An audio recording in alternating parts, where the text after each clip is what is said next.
Welcome to the Lynn Community Television Show. I'm Sean Donahue. Here with me today, Drew Russo, Executive Director of the Lynn Museum. Drew, thanks for being here today. Hey, absolutely. Good to be with you, Sean. So, Drew, we've talked before. You're a big impact player in the City of Lynn. You're part of the Downtown Lynn Cultural District. Collaborations are a big part of your organization and the mission that you guys all try to achieve collectively.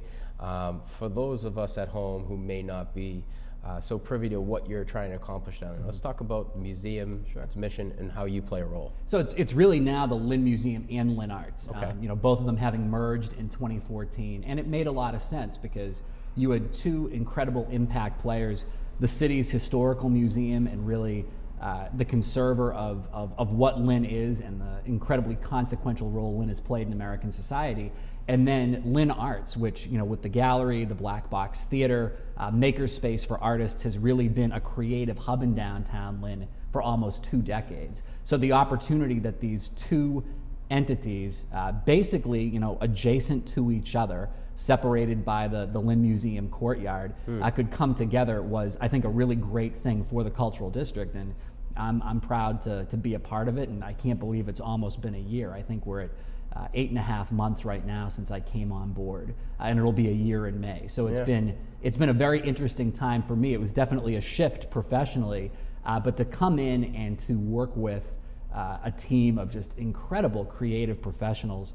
We had Britt Bowen and Nicole Bro here the last time. They're actually busily preparing for the opening of our newest exhibit, From Sea to Sky Outfitting for Travel, and I'm hoping people will come down. We're going to be on display until August, and it's just a fascinating look at sort of travel. They were trying to figure out how to do a transportation and travel exhibit that we had got some funding for through our friends at the Lynn Cultural Council, but really to do it in an innovative way that brought people in. And I think people know here in Lynn, we have an incredible textile history, and so we've got a great textile collection at the Lynn Museum. And there was something, an artifact, travel-oriented that grabbed them, and so they ran with that. And that's what I love about Nicole and Britt. They bring such passion and creativity to what they do. And that is true of everybody on the Lynn Museum, LynnArts staff, but it's also true of our artists and our collaborators like Arts After Hours and School of Rock, who are tenants of ours in the LynnArts building. Just such a fusion of creative energy in downtown Lynn, and I'm really excited to be a part of that. Definitely. I mean, I think a lot of people are excited that you're a part of it too. We were talking about the show, about a show before this show, and you came up and he was like, everybody likes Drew.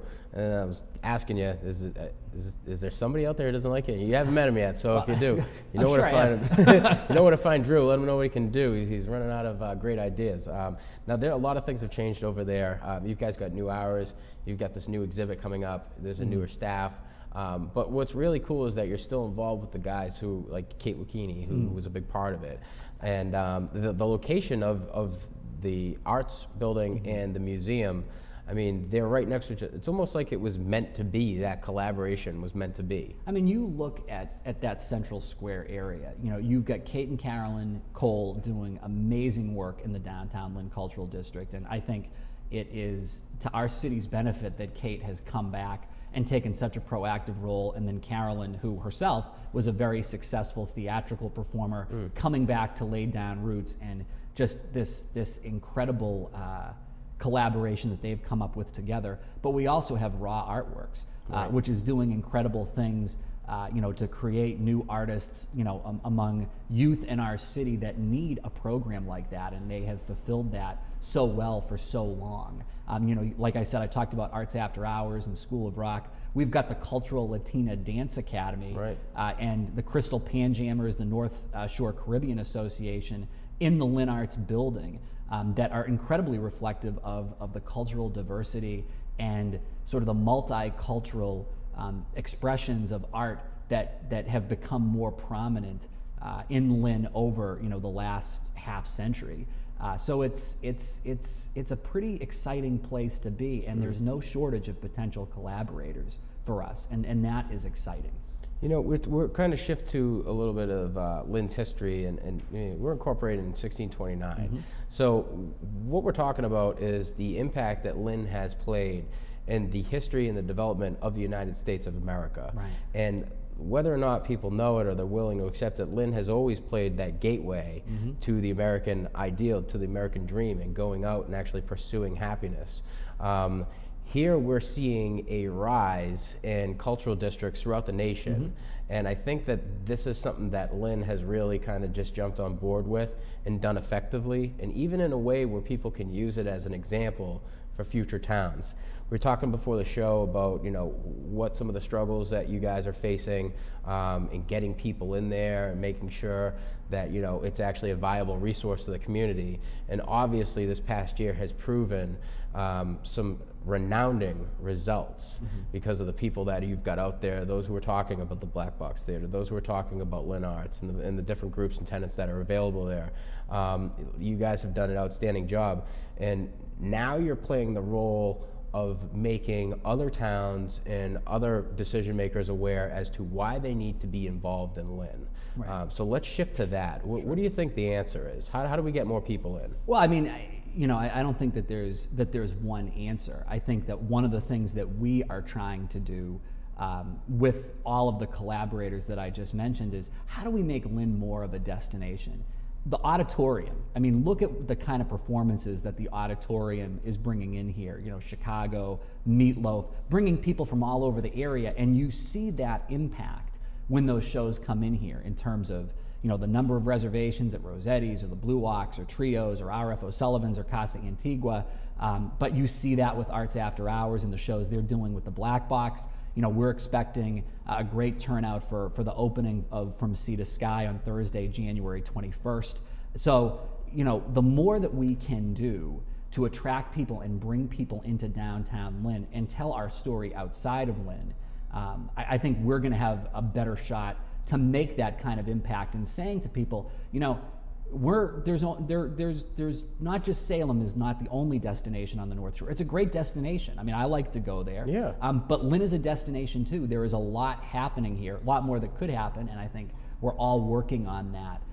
But there's a lot of exciting things going on here, a lot of great cultural programming, and I think that we just need to do the best job that we can to really put ourselves out there to say, we're here. We have got incredible things going on. You can be entertained, you can have a great dining experience, and it's all in the heart of like I think I said to you off camera, one of the most consequential cities in American history.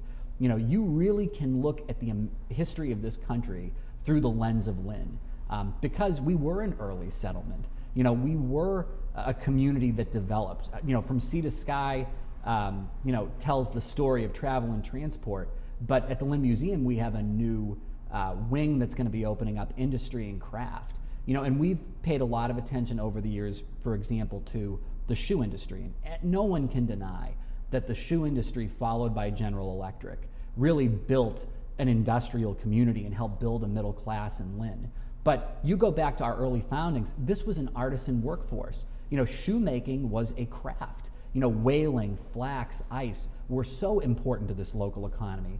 Just like new businesses like Kettle Cuisine and a whole host of small businesses that really reflect our community's cultural diversity play a role in shaping how people work in Lynn today. And that really is the history of our country.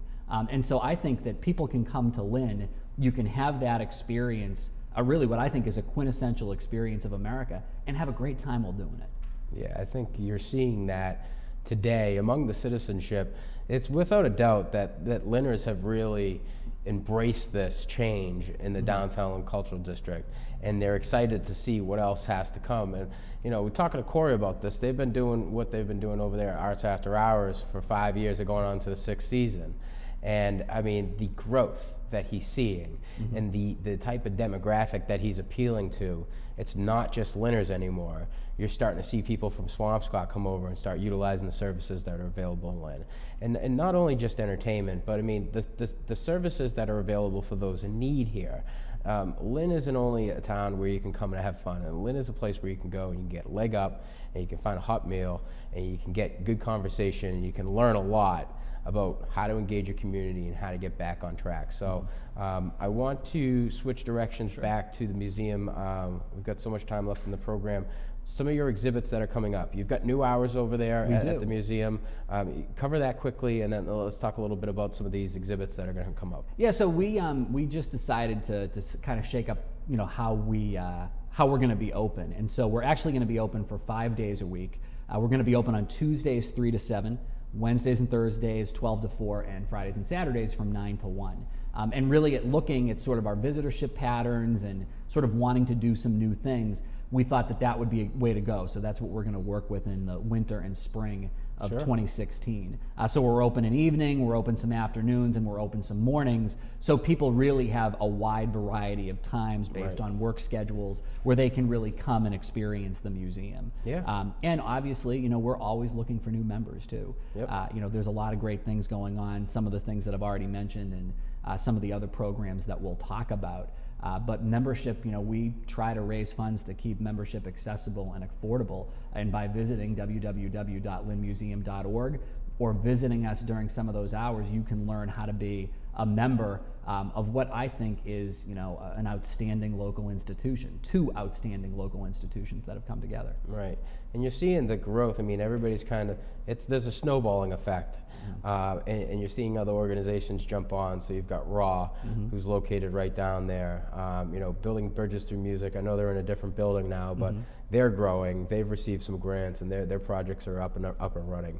They do a great job down there. Saw them the other day. They did a fantastic job at the Martin Luther King breakfast. Right. Yeah, we were out there covering that over at it was at the Yacht Club this year. So a little bit of step up. It was good. The CNC. I was always I kept sort of having to sort of adjust out of Pedro's view when he was peeing in the room. So. It's hard, man. He'll find you. He's like he's a sniper of the camera. He knows how to play that instrument well. Yeah, without a doubt. I mean, Drew, there's no negating the hard work that your staff has put in, the efforts that you guys are putting forth, and the results that you guys are driving. And I have to emphasize, it's a team effort. Right. I talked about Britt Nicole earlier, but obviously we have Elena Hirschman-Seidel, who coordinates our programs and rentals. She is such an important part of the organization and works tirelessly. Jolene Kelly, who's a downtown resident. She lives in one of the lofts on Exchange Street.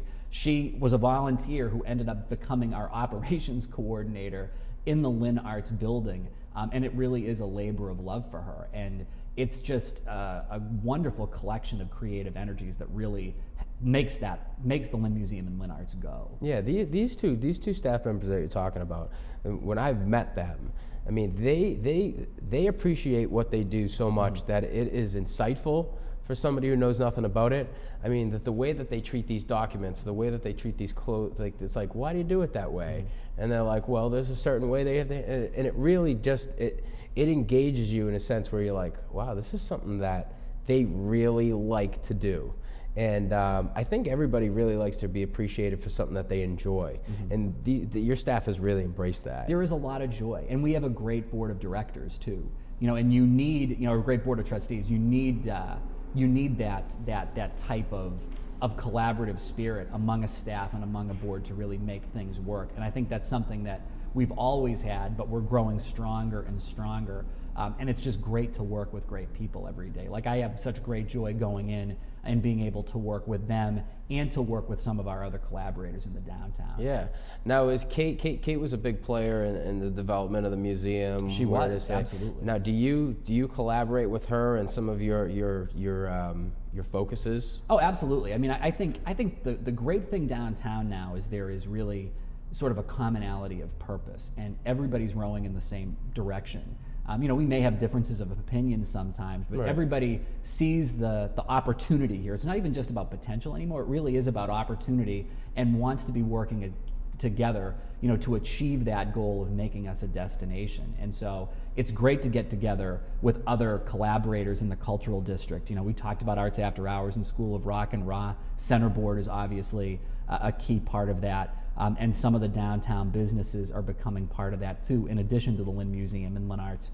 And so, we're always looking to new people to work with. One of the things I'm most excited about this year is our collaboration with the Lynn Public Schools.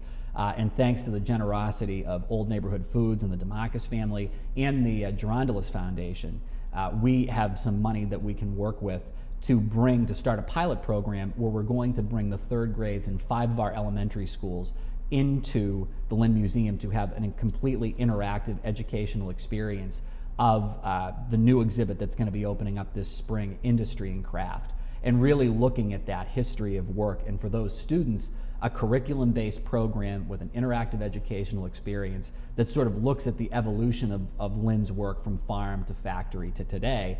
And we've had a great partner in Dr. Kathy Latham. She has been phenomenal and so supportive of the work that we're trying to do. And it was fun for me. I don't know how, I think Ray's been on, but Sean and I are obviously both members of Rotary. And so I got to deliver books to Hood School the other day, which is my elementary school alma mater, and one of the 5 students in the pilot program. And I was able to talk with them a little bit about coming to the museum. And they were so excited about being able to come and having our museum educator, Nicole, come in and work with them and really learn more about Lynn. And I shouldn't have been surprised by that, but every 3rd grade class I went into at the Hood School was just so excited. And so we're hopeful that this program will be able to grow, and obviously we want to identify the resources to be able to do that, right. To bring every 3rd grade student and more from the Lynn Public Schools and other schools in the city, KIPP, St. Mary's, Sacred Heart, into the Lynn Museum space so they can have that kind of interactive experience. And what you're doing is essentially you're solidifying a culture here. In 10, 5, 15 years, those students are going to remember that. I remember my first trip over to the Lynn Museum when it was off of Chatham Street. And it was, I can't remember the street name. You said what? Green Street. Green Street. And I went there with Mr. Quietek's class. It was the 4th grade. And I was riveted to see, I was like, oh, wow, like we're reading about history in school, and I'm hearing about guys that I'm reading about in history books who stayed here in the city of Lynn, like Frederick Douglass and the Hutchins family. I mean, it was something that just stuck with me, and I always really appreciated it. And remembering what it was and what it is today, I think the best thing that they had back then was Lynnopoly. And it's still available today. I remember it. Yeah, Lynnopoly was great. You remember the song, the Lynn, City of Lynn song? I think the Lions Club worked with somebody to develop a song. But yeah, anyway, it's out there. It's somewhere. Check it out. It's the Lynn, City of Lynn is the name of the song. It's very folky. But what you're doing is you're solidifying the Lynn culture here, and you're giving these kids a reason to take pride in the city, and that's something that's never really existed before. Every time you go out, you're a Lynn kid, you study a classical English, tech, St. Mary's, whatever. You go out and you meet with a kid over at Swampscott in Gloucester, and you tell them where you're from. I mean, immediately they're on the defense now. Now we have something to take pride in. Now these kids have something to give a purpose to, a reason to come back. Absolutely, and I think the best thing that we can do, any of us that are trying to engage our young people, is to say you can have a cultural experience. There are a lot of great things happening here. When you go off to further your education, when you go on to college, you can come back and be a part of this community. And I think you and I, with some of the people that have been on this program, some of the young people that are coming up, through the city, you are seeing more and more of that. And any role that we can play to promote that positive message about this city, because it is a positive one. There's a lot of good things happening here. Right. I think will only work to our benefit as we go forward. Yeah, I couldn't agree more, definitely. And you're seeing that rise in young professionals. Without it, it's a cool, we're sitting here, we're trying to tell each other how exciting it is. It's obvious, we're excited about it, but we're trying to get you excited about it too. Lynn has so many different types of opportunities. There are volunteering opportunities, there are opportunities for entertainment, there are opportunities for growth and learning, there are workshops, dance classes, music classes. Well, dance classes, ballroom dancing. I mean, we're in the LynnArts building, we have Paul and Doris Demers, and there's a great story about how this came up. Paul and Doris Demers are certified ballroom dance instructors. They've been on cruise ships, and they teach all over the North Shore. And so we started them last fall on Tuesday nights. We just moved the class to Friday nights. I was out one night back in the summer at a local establishment, and I was approached by Jane Kelly, and everybody knows Jane and everybody knows Dan. And they had been taking ballroom dancing classes from these instructors for a long, long time. And Jane was like, you should get in touch with them and bring them to LynnArts. And I was like, I think that's a phenomenal idea. Yeah. We figured out a way to make it work. We brought them in. And so I think the moral of the story is obviously Jane Kelly has great ideas, Yeah. but we also are opening to listening to that kind of feedback, from our members and people in the community, because we want to be a community space for arts and culture. So tell us about those things that you want to do. We want to do more, to help for kids, more programming oriented to kids. We do free family days. We've got some exciting programming coming up to help out during the February and April vacations. We have a storyteller. We're going to do a dance workshop during February vacation. We're bringing back Curious Creatures and some Earth Day programming in April. I had a great meeting with Bruce McDonald at the Y and Deb Mansourlian at Girls Inc. about how we can bring some of their kids into our programs. And so we've got some exciting things in the work, hopefully, that we're going to pilot in April. But it's that one idea that somebody comes up to you with, and it's like, let's see how we can do this. And in a creative environment, where you're always looking for new and exciting programming to help keep you relevant, it's those types of conversations that can really bear great fruit, and I think have been at the heart of a lot of the great things that I think are happening at the museum and LynnArts right now. The present tense exhibit, which I think the last time you and I had spoke, we were talking about the exhibit of LynnArts artists in the Lynn Museum space to highlight the merger. We had a very successful opening of that. It was up from October to December. Then we moved it over to the community gallery at LynnArts.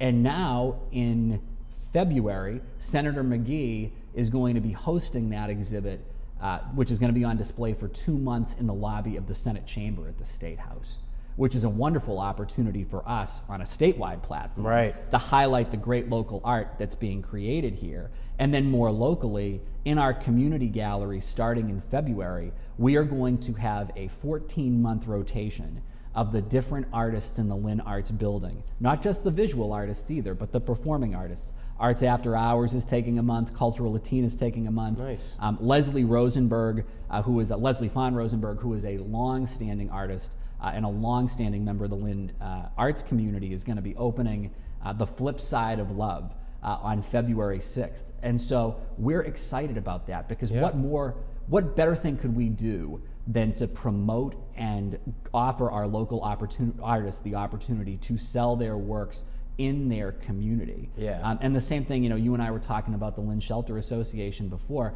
They're embarking on a great project that we're going to be collaborating with them on later this year, arts related. And so it is that intersection of how the different nonprofits, you may not think about an arts and cultural organization working with the local service provider for people who are homeless.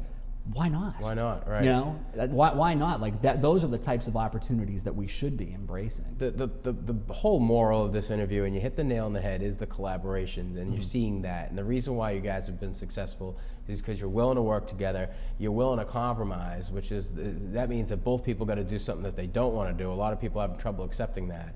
The key is working together. The key is collaboration. Drew, I can't thank you enough for coming on the program. Drew It's always great to be with you. Executive Director down there at the Lynn Museum, LynnArts. It's collaboration now. You can check them out at 590 Washington Street in Lynn, Mass. You can also give them a call, 781-581-6200, and their website, www.lynnmuseum.org. That's it for the Lynn Community Television Show. From the studio here at the Lynn Community Television Station, I'm Sean Donahue, wishing you all the best.